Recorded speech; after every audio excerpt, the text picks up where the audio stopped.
ఇశ్రాయేలు అన్య భాష గల జనులలో నుండి యాకోబు బయలువెళ్ళినప్పుడు యూదా ఆయనకు పరిశుద్ధ స్థలమాయను, ఇశ్రాయేలు ఆయనకు రాజ్యమాయను. సముద్రము దానిని చూచి పారిపోయెను, యోర్దాను నది వెనుకకు మళ్ళెను. కొండలు పొట్టేళ్ల వలెను, గుట్టలు గొర్రె పిల్లల వలెను గంతులు వేసెను. సముద్రమా, నీవు పారిపోటకు నీకేమి తటస్థించినది?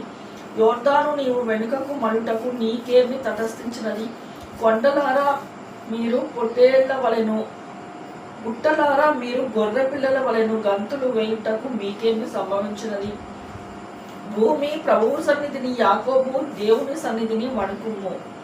ఆయన బండను నీటి మడుగుగాను, చెకుముకి రాతి బండను నీటి ఊటగాను చేయువాడు.